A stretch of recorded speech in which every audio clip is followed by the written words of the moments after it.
Waltakum minkum ummatun yad'una ilal khairi wa ya'muruna bil ma'rufi wa yanhauna 'anil munkar wa ulaika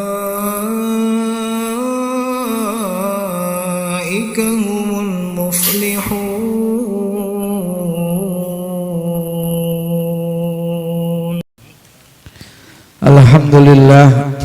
Alhamdulillahilladzi nahmaduhu wa nasta'inuhu wa nastaghfiruh wa na'udzu billahi min syururi anfusina wa min sayyiati a'malina may yahdihillahu fala mudhillalah wa may yudlilhu fala hadiyalah. Asyhadu an la ilaha illallah wahdahu la syarikalah wa asyhadu anna sayyidana wa nabiyyana Muhammadan abduhu wa rasuluh. Allahumma salli wa sallim wa karim mubarik ala sayyidina Muhammadin wa ala alihi wa sahbihi ajmain. Amma ba'du, fa inna asdaqal hadisi kitaballahi ta'ala wa khairal hadi hadi sayyidina Muhammadin sallallahu alaihi wasallam wa syarrul umuri muhdatsatuha wa kullu muhdatsatin bid'ah wa kullu bid'atin dhalalah wa kullu dhalalatin finnar. Wa bisanadinal muttasili al-imami Abi Zakaria Yahya Asy-Syarab An-Nawawi qala. Baca pedi. Bismillahirrahmanirrahim. Wa an Anas radhiyallahu an qala lamma thaqala an-nabiy sallallahu alaihi wasallam ja'ala yataghashshahul qarbu فقالت فاطمة رضي الله عنها وكرب أبتاه فقال ليس على أبيك كرب بعد اليوم فلما مات قالت يا أبته أجب ربا دعاه يا أبته جنة الفردوس ما مأواه يا أبته إلى جبريل ننعه فلما دفن قالت فاطمة رضي الله عنها أطابت أنفسكم أن تحثوا على رسول الله صلى الله عليه وسلم ترابا رواه البخاري. Dari Anas radhiyallahu an berkata, ketika Nabi sallallahu alaihi wasallam sudah semakin parah atau sakit, maka beliau pun diliputi oleh kedukaan, yaitu menghadapi syakaratul maut. Kemudian Fatimah radhiyallahu anha berkata, kesukaran yang dihadapi ayahanda, lalu beliau bersabda, ayahmu tidak akan memperoleh kesulitan lagi sesudah hari ini. Selanjutnya setelah beliau wafat, Fatimah radhiyallahu anha berkata, wahai ayahku yang telah memenuhi panggilan Rabbnya, wahai ayahku, surga Firdaus adalah tempat kediamannya. Wahai ayahku, kepada Jibril kami sampaikan berita wafatnya.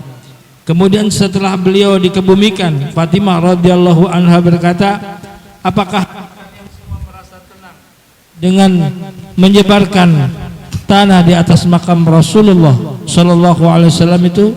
Hadis riwayat Bukhari. Bapak-bapak, ibu-ibu, dan pemirsa NH Channel dimanapun berada, alhamdulillah malam hari ini atas izin Allah kita sama-sama bisa hadir kembali di dalam taklim malam Selasa. Malam ini kita akan membahas tentang seputar hadis-hadis masih berkaitan dengan kesabaran. Temanya malam ini hadis tentang sakit dan sampai meninggalnya Rasulullah sallallahu alaihi wasallam. Kenapa kita belajar hadis? Karena kita ingin agar kita ini lebih dekat lebih tambah cinta kita kepada Rasulullah sallallahu alaihi wasallam, dan juga agar kita bisa mengamalkan sunnah-sunnahnya Rasulullah, sehingga ke hari kemudian nanti kita akan selamat baik di dunia maupun di akhirat nanti. Dan insya Allah dengan kita ngaji hadis, mudah-mudahan kita dikumpulkan bersama Rasulullah sallallahu alaihi wasallam. Amin ya Allah ya rabbal alamin. Itu sebenarnya tujuan kita mengkaji hadis-hadis Rasulullah.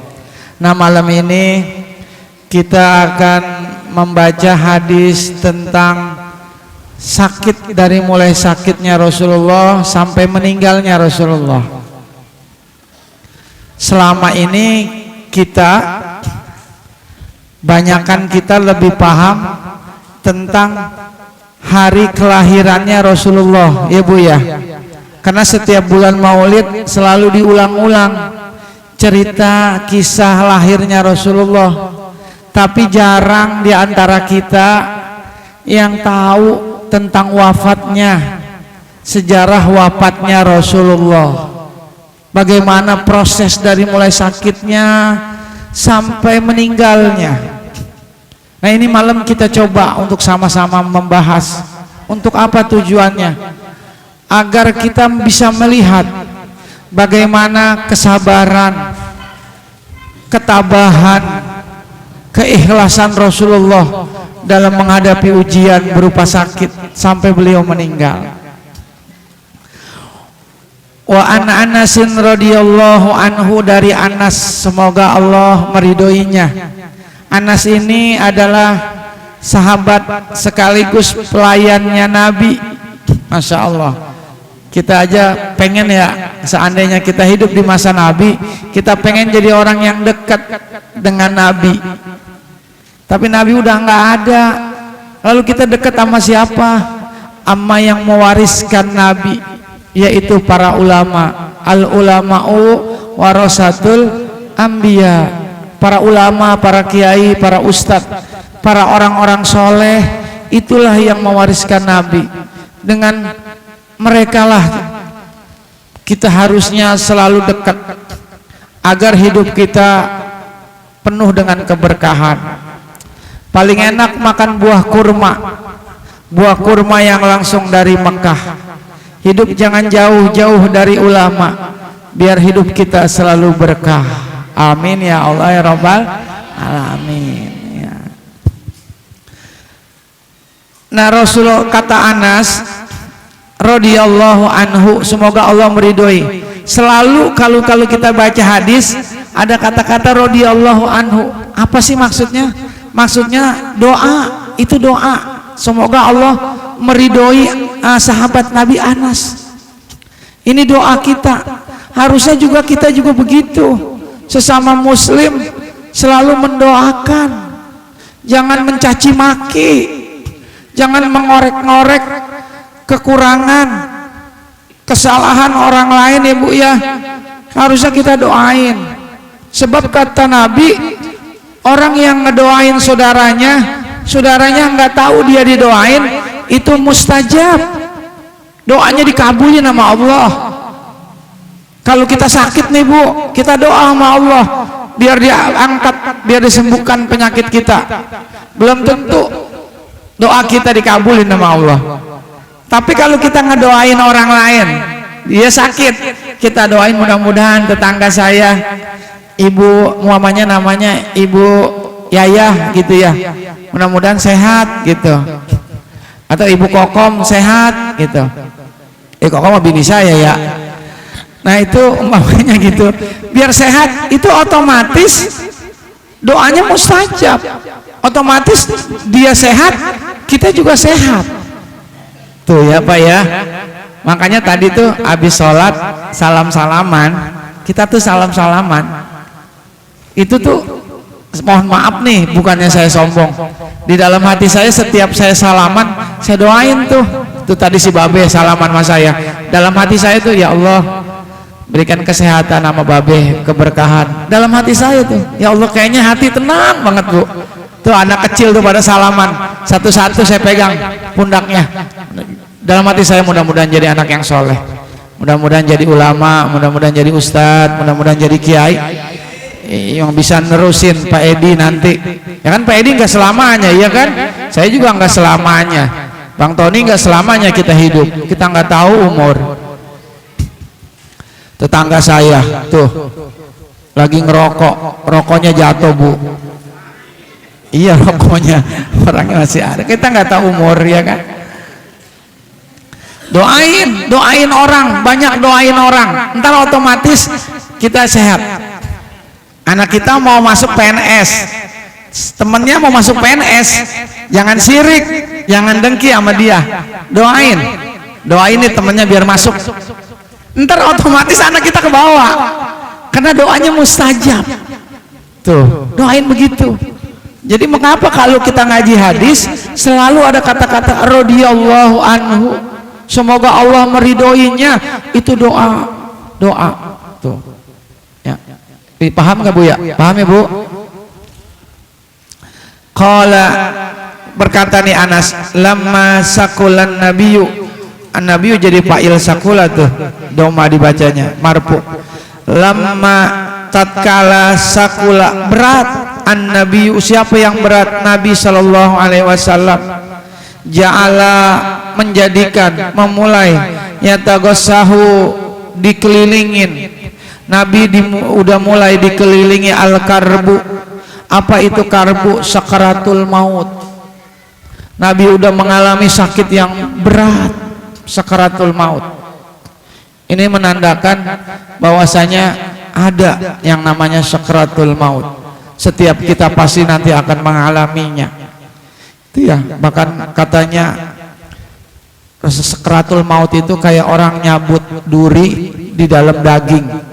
Jadi dicabut duri, dagingnya ke bawah. Nyabut duri di dalam kapas.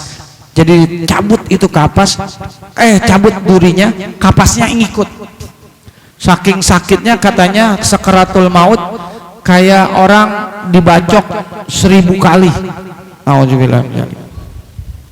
Bagaimana kita nggak ngebayangin tuh ketika sakaratul maut.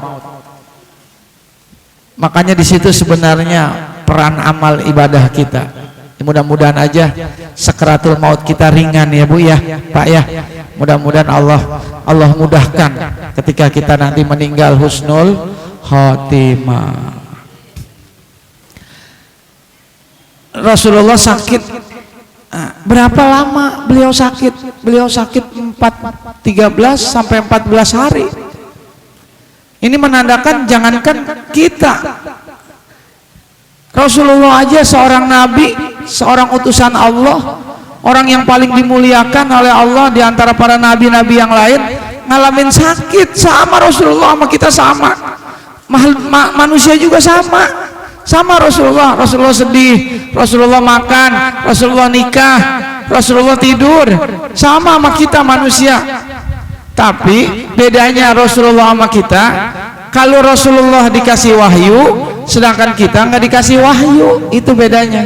Kul innama ana basyarum mislukum yuha ilayya annama ilahukum ilahu wahid.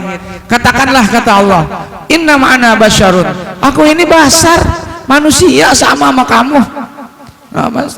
Tapi aku dikasih wahyu, engkau tidak dikasih wahyu. Sama Nabi ngalamin sakit. Jadi kalau kita sakit ngeluh, kita sakit depresi, nggak nerima, kita nggak ridho terhadap takdir Allah berupa sakit, coba Rasulullah, para nabi ujiannya lebih berat dibandingkan kita. Rasulullah aja sakitnya selama 14 hari lamanya. Bahkan di dalam hadis-hadis yang lain disebutkan, dalam hadis Imam Ahmad, Musnad Ahmad, itu ketika Rasulullah sakit, datanglah Usama bin Zaid nengok beliau. Usama bin Zaid ini anaknya Zaid bin Harisah kalau nggak salah. Ini adalah pelayannya Nabi, termasuk mantan bekas anak angkatnya Nabi Usama bin Zaid, kesayangan Nabi lah. Itu tangannya Nabi udah nggak bisa, Nabi udah nggak bisa ngomong ketika dijenguk, tinggal tangannya dong diangkat ke atas, artinya Nabi mendoakan Usama. Jadi Nabi udah parah sakitnya tuh di hari-hari terakhir. Di hari terakhir kemudian berkatalah Fatimah, faqalat Fatimatu radhiyallahu anha, berkata Fatimah, semoga Allah meridhoinya. Fatimah ini siapa? Fatimah ini adalah putri kesayangan Rasulullah, istri dari Ali bin Abi Thalib, anaknya Nabi dari Siti Khadijah. Aisyah nggak punya anak, Khadijah. Jadi Fatimah ini putri yang ketika Nabi sakit mau meninggal, itu Nabi yang dipanggil bukan sahabat Sayyidina Umar, Sayyidina Ali atau Aisyah istrinya, tapi yang dipanggil putrinya. Putri. Orang kan kalau mau meninggal itu biasanya yang dicari anak-anaknya, keluarganya, dipanggil, dibisikin Fatimah, bisikin kuping kanannya, bisikin kuping kirinya sama Rasul. Kuping kanan dibisikin, tiba-tiba Fatimah sedih menangis. Pas dibisikin kuping kiri, Fatimah tertawa. Aisyah heran, wahai Fatimah, apa yang dibisikkan Rasulullah kepadamu? Tapi Fatimah nggak mau menjawab, nggak mau membuka rahasianya. 2 tahun setelah Rasulullah meninggal, baru Fatimah bercerita kenapa waktu itu dia dibisikin. Pertama menangis, kedua tertawa. Pertama menangis karena Rasulullah mengatakan, wahai Fatimah, nggak lama lagi ayah akan meninggal dunia. Fatimah menangis. Siapa sih orang yang nggak menangis? Kehilangan orang yang paling dicintainya, ayahnya sendiri. Ujian yang paling berat itu adalah ujian ketika kita ditinggal oleh orang yang kita cintai. Ibu-ibu ngerasain dah bagaimana orang tua meninggal, ya kan?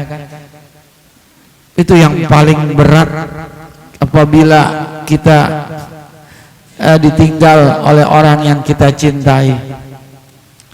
Fatimah menangis. Sebentar lagi Rasulullah akan mangkat, akan wafat. Terus bisikan yang kedua, Fatimah tertawa. Kenapa tertawa? Karena Rasulullah membisikkan, wahai Fatimah, anakku sayang, setelah ayah meninggal, orang yang pertama kali menyusul ayah adalah engkau. Fatimah tertawa. Kenapa tertawa? Gembira. Karena nanti dia akan bertemu dengan kekasihnya, bertemu dengan orang yang dicintainya.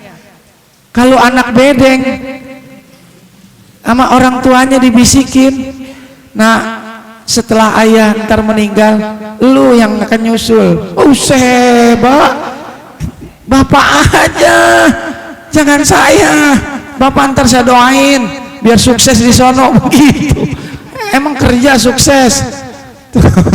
Tuh, Fatimah anak soleha, masya Allah, tertawa gembira. Itu Fatimah. Apa kata Fatimah? Wa karba abatahu, wah duhai ayah, mengeluh Fatimah. Ayah sakitnya udah berat, udah nggak bisa bergerak. Ini ngeluhnya Fatimah, Bu, Pak. Fatimah ngeluh. Apa boleh kita ngeluh? Boleh, nggak apa-apa. Kita ngeluh, tapi ngeluhnya jangan sama manusia.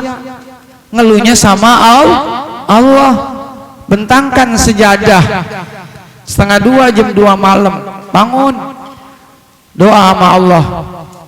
Kita punya masalah, punya kesulitan, musibah, ujian, kebaik keuangan, sakit, mintanya sama Allah. Jangan minta ke dukun. Ini minta sama dukun, ke rumah dukun, dukunnya lagi dirawat. Ya bagaimana? Kita mau berobat, dukunnya lagi dirawat, ya kan? Nah mintanya sama Allah. boleh ngeluh, tapi ngeluhnya sama Allah. Sabar. Nah ini nih bab sabar nih, sabar menghadapi ujian. Nggak perlu orang tahu, biar kita sama Allah yang tahu permasalahan kita.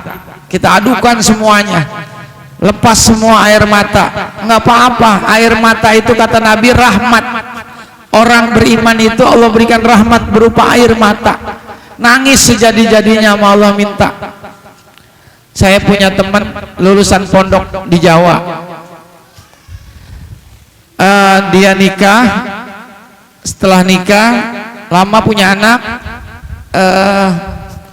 Istri suaminya ini ternyata tergoda sama jambu batu. Tahu nggak jambu batu? Janda muda anak satu. Enggak tahu ya Bu ya, jambu batu. Iya. Karena kalau kata Bang Tony mah jamur, janda muda di bawah umur gitu ya. Ini jambu batu, orang kaya Bu, bos ayam, digoda, akhirnya nikah. Teman saya ini ditinggalin, ngurusin anak. Akhirnya dia ekonominya jadi nggak ada yang membiayai. Dia buka dagang kecil-kecilan. Saya lihat dari wajahnya begitu berat dia menghadapi ujian ini. Tapi dia sabar, saya lihat sabar. Dia doa terus karena dia anak pernah mondok pesantren. Dia serahin semuanya sama Allah. Dia doa bertahun-tahun itu loh Bu. Dia bertahun-tahun suaminya nggak pulang, udah nikah lagi dengan orang lain. Dia doa, ternyata doanya didengar oleh Allah, dikabulin sama Allah. Suaminya dapat hidayah, akhirnya suaminya sadar, akhirnya kembali kepada istrinya, kepada anak-anaknya. Sekarang dulu tinggal di 96, sekarang ke Bogor, pindah. Teman kuliah saya juga, teman kecil saya juga. Ya Allah, ternyata begitu luar biasa ujian hidup tuh begitu. Biasanya orang kalau sabar, Allah nanti akan angkat dia punya derajat. Emang awalnya pahit sabar itu, tapi insya Allah akhirnya manis tuh. Jadi ngeluh boleh, ngeluhnya sama Allah. Jangan ngeluh sama manusia. Kita nggak punya duit, kita ngeluhnya sama Pak Edi. Pak Edi, saya nggak punya duit. Apa kata Pak Edi? Udah tenang aja Pak Sam, ntar Pak Sam pagi-pagi ke rumah saya. Ngapain? Mau dikasih duit? Enggak, kita nangis bareng yuk. Sama Pak Edi juga sama, Pak Sam sama, Pak Edi sama, gitu ya. Jadi sama-sama susah sebenarnya. Jadi jangan ngadu sama orang yang ngadu sama Allah yang maha kaya, yang punya rezeki, biar dimudahin. Itulah kekuatan doa. Jangan pernah berhenti berdoa. Kemudian faqala laisa ala abika karbun ba'dal yaum. Kata Nabi, sabda Nabi, wahai Fatimah, sebentar lagi ayah nggak akan ngerasakan sakit. Besok ayah udah nggak sakit. Artinya ini udah isyarat bahwa Rasulullah sebentar lagi akan meninggal. Falamma mata, maka tatkala meninggal Nabi, nah wafatnya Nabi ini banyak yang nggak tahu, yang nggak paham. Nabi itu meninggalnya pada hari Senin, tanggal 12 Rabiul Awal tahun 11 Hijriyah. Tuh, Senin. Yang menariknya, lahirnya Nabi 12 Rabiul Awal, hari Senin 12 Rabiul Awal. Rasulullah meninggal Senin tanggal 12 Rabiul Awal. Ini memang udah Allah planning, udah Allah rencanakan. Orang kampung hutan ada yang meninggalnya sama gitu, orang kapuk nggak ada. Orang kapuk lahir Senin, matinya Rebo. Orang bedeng belojor hari Sabtu lahir. Iya, lahir Sabtu, meninggalnya Selasa, iya kan?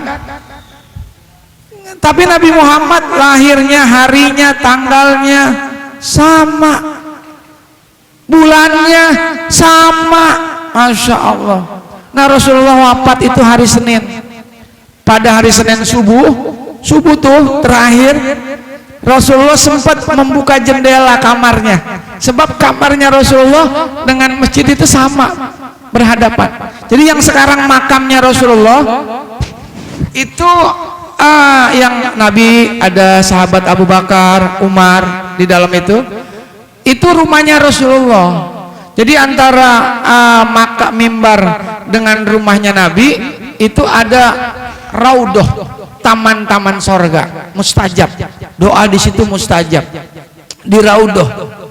Nah itu Rasulullah rumahnya sama masjid bareng. Nabi buka jendela, Nabi tersenyum kepada para sahabat. Saat itu mau sholat subuh, yang jadi imam Sayyidina Abu Bakar Siddiq. Jamaah umat Islam mengira Nabi mau bareng sholat, udah sembuh, tapi Nabi hanya senyum sambil mengisyaratkan dengan tangan, lanjutkan. Itulah pertemuan, perjumpaan terakhir Nabi dengan sahabatnya, dengan umatnya, dengan umat Islam. Itu terakhir. Setelah itu Nabi tutup lagi. Nabi begitu berat mengalami sakit, Nabi istirahat lagi. Sampai kemudian Nabi diletakkan oleh Aisyah kepalanya di pangkuan Siti Aisyah, di pangkuan istrinya. Nah, kemudian Nabi ngelihat ada Abdullah, saudaranya Aisyah, bawa siwak. Nabi mengisyaratkan beliau pengen pakai siwak. Siwak tuh kayu Irak, kayu dari Irak. Orang kalau haji umroh biasanya pada bawa tuh kayu Irak yang buat gigi. Kalau mau sholat kan sunnahnya kan siwak. Nah terus kata guru saya Ki Mursahid, orang kalau sering pakai siwak ntar meninggalnya ruhnya gampang, dicabutnya gampang. Siwak Nabi dipakein, dilembutin dulu sama Aisyah, kemudian dipakein siwak, digigit dulu sama Aisyah, dilembutin, kemudian dipakein siwak. Ludahnya Aisyah bertemu dengan ludahnya Rasulullah. Setelah itu kemudian Rasulullah mengalami sakit, kemudian parah. Kemudian Rasulullah meninggal. Rasulullah meninggal tepat pada hari Senin siang 12 Rabiul Awal dalam usia 63 tahun. Rasulullah umurnya hanya 63. Kata Nabi, hasadu ummati baina sittina wa sab'in. Umatku itu umurnya nggak jauh dari 60 sampai 70. Jadi yang Rasulullah, kalau yang umurnya 62, Rasulullah meninggal 63. Pamit umurnya berapa pamit? 65. Waduh, udah lewat. Aduh. Malaikatnya Google Map-nya itu belum sampai kali ya. Nah bonus Pak, itu bonus ya. Orang yang usia 70 bonus dari Allah. Makanya orang kalau umur udah 40 masih celeng aja, artinya hidupnya masih banyak lalainya daripada baiknya. Itu kata Nabi, siap-siap dah nanti duduknya di dalam neraka. Ya Allah, makanya hati-hati. Umur 40, Bang Randi tuh udah mau 40 ya? Iya Pak, 22. Ya Allah, masih botol amat gitu ya. 22.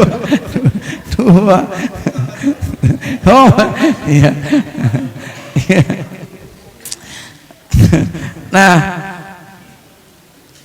umur 60 Rasulullah tuh ketika mau meninggal di pangkuan Aisyah, Rasulullah itu begitu berat menghadapi sakaratul maut, sampai Rasulullah berdoa, la ilaha illallah inna lil mauti syakarat. Kata Nabi, ya Allah, tidak ada Tuhan selain Allah, sesungguhnya kematian itu ada sakaratul mautnya, nanti akan mengalami sakaratul maut. Tapi insya Allah buat orang beriman sakaratul mautnya itu enggak sakit. Kenapa? Karena sebelum dia meninggal Allah akan tunjukkan kepada dia keindahan sorga, sehingga dia tidak menyadari begitu indahnya dia melihat sorga, dia nggak berasa dicabut ruhnya. Tapi orang yang durhaka, orang ahli maksiat, itu ditunjukkan gambar neraka, jadi makin tambah sakit, dicabut sama malaikat nyawanya. Nanti belum lagi menghadapi pertanyaan munkar dan nakir. Kemudian Nabi berdoa di dalam hadis At-Tirmizi dan Ibnu Majah. Nabi berdoa ala sakaratil maut, Allahumma a'inni, ya Allah tolonglah aku ya Allah dari sakaratul maut, bantu aku ya Allah. Bahkan dalam hadis Bukhari Nabi juga doa, Allahumma gfirli warhamni wa alhiqni birafiki, ya Allah ampuni dosaku, berikan rahmat kepadaku, wa alhiqni birrafiki, ya Allah pertemukan aku dengan teman yang tertinggi, maksudnya dengan Allah. Jadi Rasulullah mohon ampun ketika mau meninggal. Makanya orang kalau mau meninggal dia ngucapin la ilaha illallah, maka dakhalal jannah, dia masuk surga. Tapi dilihat juga dari kebiasaan hidup. Kalau kebiasaan hidupnya jarang ngaji, jarang sholat, banyak maksiat, susah ngucapin la ilaha illallahnya. Jadi kebiasaan itu tergantung dari prinsip hidup. Jadi prinsip hidup itu melahirkan kebiasaan. Apa prinsip hidupnya? Orang muslim itu prinsip hidupnya wal akhiratu khairu wa abqa. Prinsip hidup orang muslim itu akhirat lebih baik daripada dunia. Tapi kita berapa nih persen selama ini hidup kita? Banyakan dunia apa banyakan akhiratnya? Banyakan ngajinya apa banyakan dunianya? Gitu. Bang, ngaji bang gitu. Waduh, maaf tat, aneh lagi ngopi nih gitu. Jauh ya. Abang ngopi mulu kapan ngajinya umpamanya gitu ya. No orang sono no umpamanya ya bang ya. Ya bang Tony ya. Tuh. Po, ngaji po. Aduh repot. Cucian 2 bak gitu. Ya, po. Tuh kolor suami saya aja belum saya cuci kemarin. Ya, po. Terus kapan ngajinya? Bu ngaji bu, nggak bisa, saya nganter cucu ke TK atopik gitu ya, nggak ngaji. Dulu katanya waktu masih muda, ntar kalau udah pensiun mau ngaji udah pensiun nggak ngaji, nganter cucu, ya kan? Kapan? Tuh. Jadi lihat prinsip hidup. Kalau orang prinsip hidupnya akhirat lebih banyak, umpamanya 60%, dunia 50, masih lumayan. Berarti dia ntar kebiasaan hidupnya nggak jauh dari agama. Tapi kalau orang tiap hari kerja terus, tiap hari urusan dunia terus, sama sekali seminggu aja nggak ngaji, sebulan nggak ngaji, udah pasti berarti dia prinsip hidupnya dunia. Bal tu'sirunal hayatad dunya. Tuh. Dia lebih mementingkan kehidupan dunia seperti orang-orang kafir kata Allah. Tuh. Ustadz Puleh tuh guru saya kalau baca bal sabihis suka nangis di potongan ayat itu tuh. Bal tu'sirunal hayatad dunya. Karena beliau kan ngerti artinya. Sambil nangis gitu, mikirin kita nih banyakkan dunianya ya Allah daripada akhiratnya. Iya kan, kalau dunia ngobrol sampai malam kuat, apalagi disediain martabak jakwir nggak pakai susu, iya bedia. Sampai jam 1:30 juga kalau bini nggak datang bawa centong dia masih ngobrol. Iya bawa centong, ayo pulang lu, gitu. Iya, padahal ntar subuhnya kesiangan, tuh, iya. Tuh, tapi ke giliran ngaji kayaknya bawaannya berat, ngantuk, iya kan? Bang Agus umpamanya duduk kayaknya saya lihat terkesono, terkemari ada pakunya kali itu pantat. Tuh, kalau ngaji. Makanya ya mutul mar'u alama asa alaih kata Nabi. Meninggalnya seseorang akan dilihat dari kebiasaan hidupnya. Kalau kebiasaan hidupnya penuh dengan akhirat, meninggalnya dalam keadaan bahagia. Amin ya Allah ya Rabbal alamin. Jadi kemudian Nabi meninggal. Falamma mata, Nabi meninggal. Qalat ya abatahu ajaba rabban da'ahu.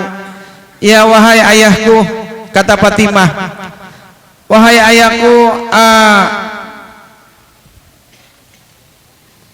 engkau telah memenuhi panggilan Tuhanmu. Ya abatahu ila Jibril nan'ahu, wahai ayah, ya abatahu jannatul firdausi ma'wa, wahai ayah, surga tempatmu, firdaus yang paling tertinggi adalah tempatmu. Masya Allah. Kata Fatimah, ya abatahu ila Jibril nan'ahu, wahai ayahku, kematianmu telah aku kabarkan kepada Jibril. Insyaallah, tentang kematian Rasulullah. Falamma dufina, maka tatkala Rasulullah dikuburkan, qalat Fatimatu radhiyallahu anha berkata, atobat anfusukum antahsu ala Rasulillahi alaihi wasallam aturaba. Kata Fatimah,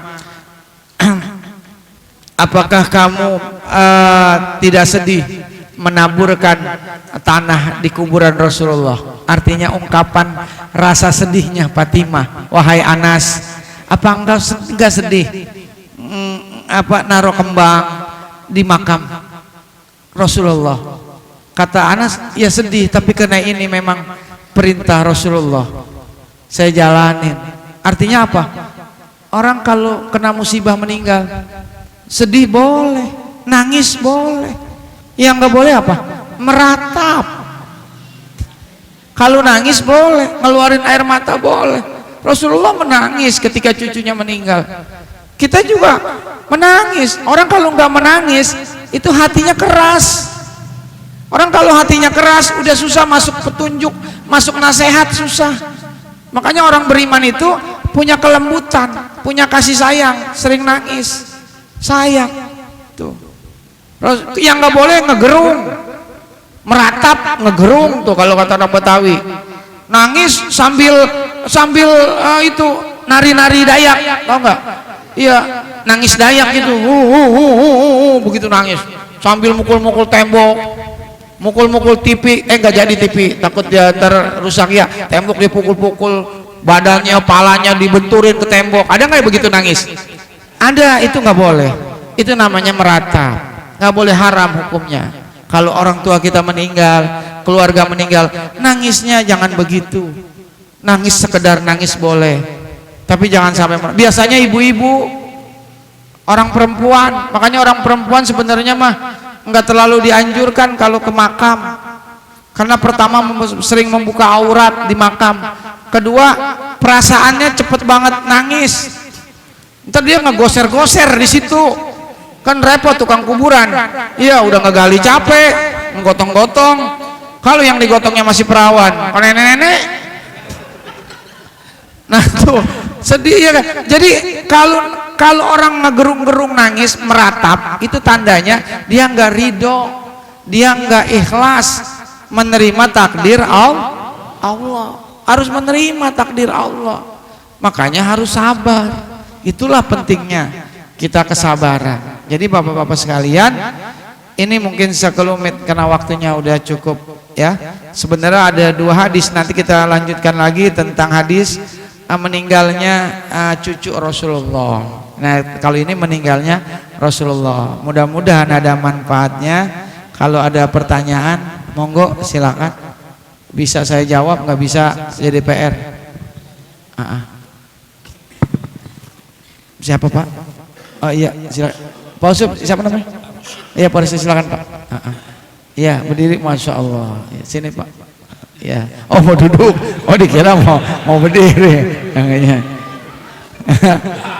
Oh, kita kena prank Pak. Waalaikumsalam.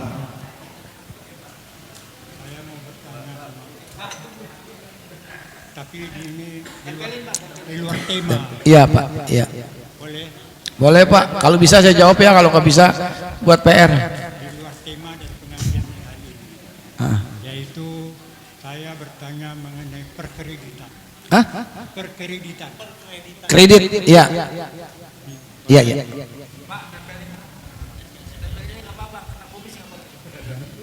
Iya. Perkreditan 1, kredit sama rentenir. Yang kedua, kredit sama bank. Ketiga, kredit dengan barang. yaitu kita nabung sama bank. Apa bank? Udah, ya. Agak ke ini Pak, ke mulut. Kita nabung sama bank. Iya. Bank memberi bunga. Iya. Berarti bunga bank Pak? Apa kita deposito? Ah, Apa kita nabung? iya Pak. Nah, sudah itu bank kita meminjam uang sama bank juga. Iya Pak. Bank memberi ini apa namanya bunga kepada peminjam. Nah, tolong dijelaskan sama Pak Ustadz Iya. bagaimana, apa ribanya sampai di mana, hukumnya bagaimana, Iya, iya. alasannya bagaimana, Iya, Pak. supaya menguatkan keimanan saya. Sudah itu apa bedanya bank konvensional dengan bank syariah? Syariah dengan konvensional, iya. Tolong dijelaskan, Iya. Ustaz, Ya. supaya kami tahu, karena perkreditan ini banyak memakan korban, Iya, Pak. apalagi kredit dari rentenir. Iya, iya, iya, iya. Sebab soalnya ada kejadian kosong itu rumah disita oleh bank Iya, kredit. Pak. Bank kredit rentenir. Bahaya ya. Makanya saya nanya sama Ustaz, bagaimana hukumnya? Baik Pak, baik, baik. Tolong Ustaz. Ya. Terima kasih banyak. Ya. Assalamualaikum warahmatullahi wabarakatuh. Waalaikumsalam warahmatullahi wabarakatuh. Saya jawab dulu ya. Terima kasih Pak orang tua kita Pak Rosid ya. Pak Baharudin, dengan doibnya ilmu saya, dengan kelemahan saya, coba saya akan memberikan jawaban ya Pak ya. Mudah-mudahan bisa diterima. Bagaimana hukumnya kredit gitu ya, hukum kredit dengan bank. Kalau Pak Quraish Shihab dalam bukunya menjawab bukunya tuh tanya jawab tentang fikih goir rumah fikih sosial, kalau kredit itu boleh, kredit boleh. Banyak tuh orang-orang Tasik ya, orang-orang Sunda pada ngeridikin panci ya, baju. Karena prinsipnya kredit itu sebenarnya membantu orang yang nggak punya duit, dia bisa dengan harganya itu beda ya Bu ya. Kalau beli baju yang cash pamannya 50.000, tapi kalau kredit berapa biasanya Bu? Berapa? 200, gede juga ya. Iya, 200. Iya, kredit. Jadi boleh. Karena prinsipnya dalam Islam itu ekonomi antara diminkum, saling suka sama suka. Boleh. Kalau kredit boleh, kredit panci, kredit ember. Sendal pedi tuh kredit boleh. Iya. Iya. Saya aja kredit 1.000 sehari sama pedi, sendal yang merah tuh yang saya pakai. Tapi kata pedi udah nggak usah Ustadz, buat Ustadz aja. Nah itu boleh Pak. Tapi kalau ulama tasawuf ada almarhum Aba Uci Cilongok Pasar Kemis, beliau mengatakan kredit itu sebaiknya dihindari, begitu katanya. Jadi kalau bisa jangan, udah mendingan nggak usah lah, kata gitu kata beliau. Beliau punya pertimbangan lain ya. Tapi pada secara prinsipnya, secara fikih kredit boleh. Makanya kan kenapa orang-orang Ciamis, orang Sunda pada dagang baju keliling pada kredit sistemnya, ya kan? Kalau memang nggak boleh mah pasti mereka nggak akan dagang. Nah sekarang konteksnya itu kredit per pribadi. Kalau kreditnya dengan bank bagaimana? Nah itu masalahnya. Kalau dengan bank, Pak Barudin, bank itu pakai sistem bunga. Nah persoalannya bunga itu terjadi perbedaan ikhtilaf ulama. Kebanyakan ulama mengatakan bunga itu hukumnya haram karena itu termasuk riba. Ada yang mengatakan makruh, darurat. Kalau kondisi darurat boleh. Nah, tapi banyakan ulama bilang nggak boleh. Ya, sedikit yang mengatakan boleh bunga bank. Kalau nggak salah Muhammad Abdu membolehkan. Banyakan ulama salaf mengharamkan bunga karena bunga itu bank itu pakai bunga itu riba. Lalu apa bedanya bunga dengan apa tadi bank syariah. Apa syariah pakai bunga? Kalau syariah bukan bunga namanya, ujroh bagi hasil.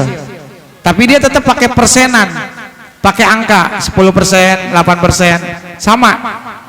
Bedanya di mana? Kata guru saya Kiai Sarifuddin Basmol ketika waktu ngaji Riyadhus Shalihin dulu, kalau bank syariah dengan bank riba, dengan bank konvensional BCA dan sebagainya, itu cara akadnya.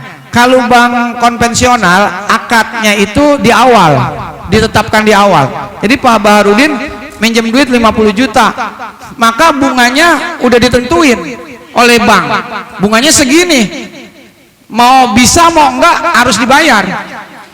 Kayak rentenir, kita minjem duit nih, anak kita sakit di rumah sakit, kita minjem 10 juta, ntar kata rentenir gantinya 15 juta ya Bu. Aduh, kok mahal banget, saya buat anak saya sakit. Oh nggak bisa Bu, karena rentenir kan nggak punya rasa kemanusiaan, urat kemanusiaannya udah putus. Dia mah nggak ada begitu, pokoknya mau buat apa kek, yang penting bayarnya segitu.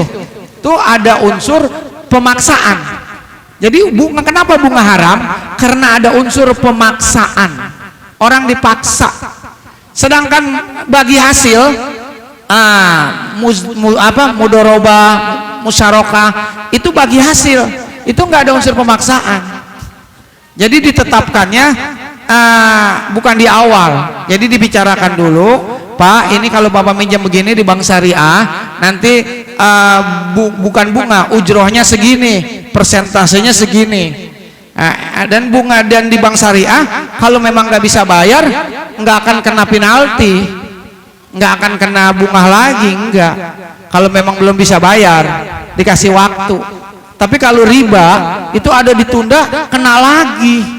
Tuh, ada riba nasiah, kan ada riba fadl, kelebihan, maka itu hukumnya haram.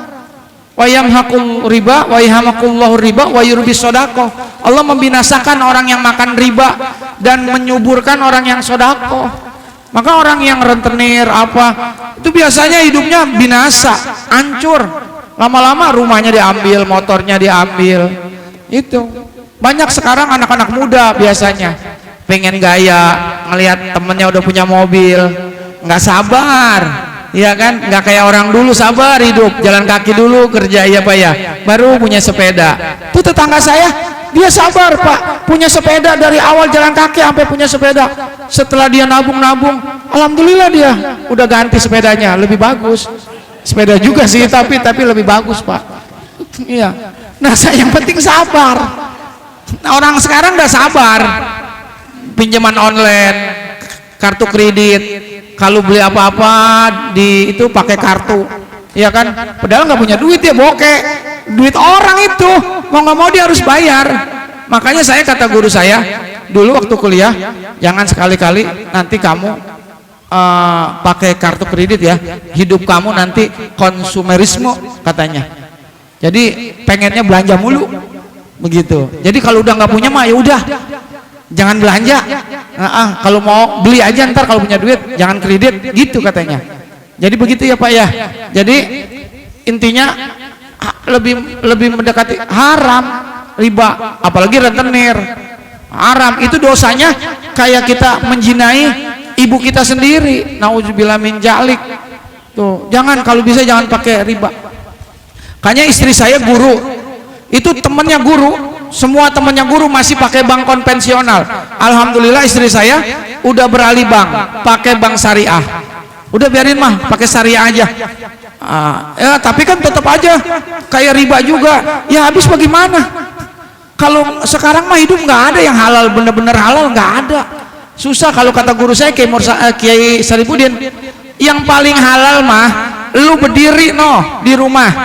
Udah begitu berdiri di rumah sendiri, hujan, udah hujan, nanggak mulut begini nih, air jatuh ke mulut kita. Kita berdiri di rumah kita, itu rumah sertifikat atas nama kita. Itu yang paling halal. Rezeki yang paling halal itu air hujan yang langsung jatuh ke tenggorokan kita.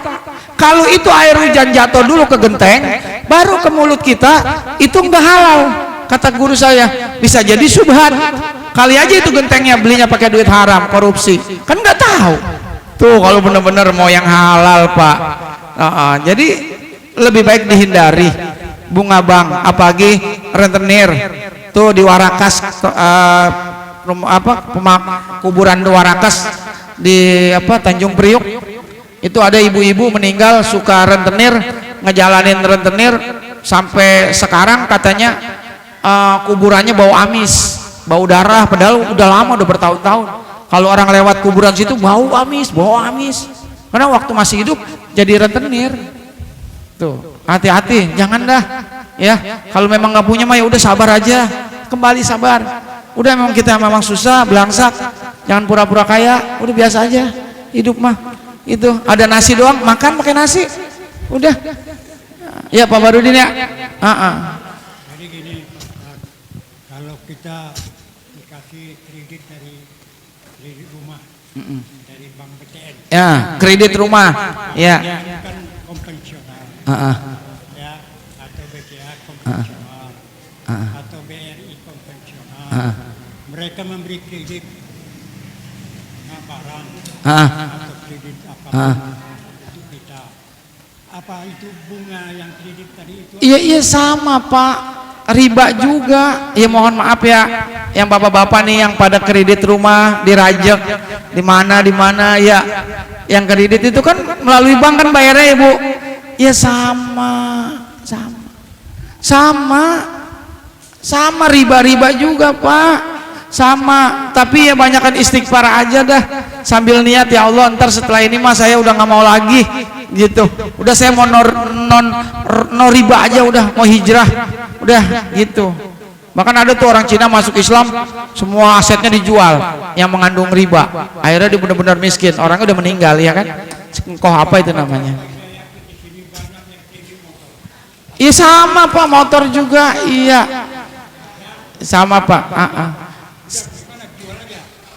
Iya, kalau jangan dijual Pak. Kalau udah begitu sambil banyak istighfar, kita pakai pendapat yang mengatakan ulama darurat. Nah, jadi dalam keadaan darurat boleh sambil kita berazam dalam diri kita, insya Allah setelah ini saya nggak mau lagi pakai riba, yang penting ada niat ya Pak ya. Ini mohon maaf nih ya, saya juga pernah ngalamin kredit smash, motor smash dulu. Iya itu pakai bank gitu ya. Ya Bu ya, ini aja ya mungkin ya, udah malam ya. Ntar pertanyaan selanjutnya nanti ya Pak ya, ya Bapak ya.